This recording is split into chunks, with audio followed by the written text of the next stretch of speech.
Oui, j'ai eu un bel accueil de la part de l'équipe. On voyait que l'arrivée de la direction était attendue. Maintenant, il faut qu'on s'adapte avec une vie à trois. Donc, on est en train tranquillement d'installer nos bureaux et tout le reste pour travailler à trois personnes.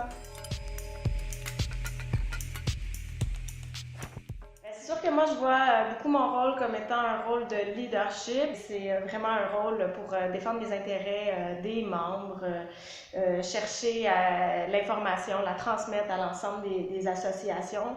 Et naturellement, tout ça, ce travail de leadership-là se traduit dans un travail d'équipe, puis un travail de mobilisation des membres des associations. Moi, j'ai travaillé plusieurs années dans le milieu de la défense des droits, particulièrement défense du droit au logement.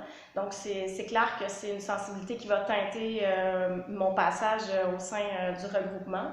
Je comprends bien qu'il s'agit d'actions collectives et puis je pense que ça va avoir beaucoup d'impact au niveau de la prise de décision de manière démocratique. Donc j'espère que cette expérience-là va pouvoir apporter une couleur là, au niveau de la participation, de la mobilisation des membres au niveau du regroupement.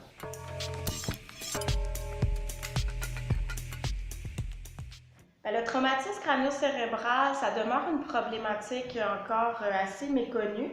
Donc, je pense que c'est important de développer le maximum d'outils pour pouvoir se permettre d'en parler davantage au sein de la population en général, d'essayer de rejoindre naturellement les gens qui en sont victimes, les proches, mais une population, toute catégorie confondue, j'ai envie de dire, notamment pour permettre aux gens d'être moins dépourvus si jamais ils en sont victimes.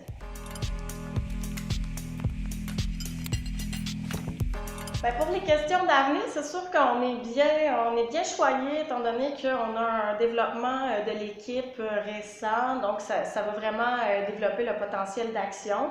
Ça va nous permettre, je pense, d'avoir une bonne représentation au niveau politique, au niveau de pouvoir faire parler davantage des enjeux du traumatisme crânio-cérébral à travers la province.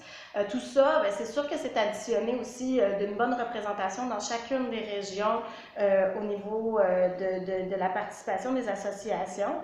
C'est des conditions gagnantes là, pour faire entendre parler du traumatisme crânio-cérébral. Puis dans les prochaines années, ce que j'espère, c'est bien faire avancer les dossiers, que ce soit au niveau politique, que ce soit au niveau de la vision. Et puis, pour faire avancer cette vision-là, on est actuellement dans un processus de planification stratégique qui, je pense, va pouvoir nous aider dans les prochaines années. Un mot pour la fin, en fait, je suis très heureuse de me joindre à l'équipe du regroupement, de rencontrer des nouvelles personnes, et puis je souhaite une longue vie au regroupement.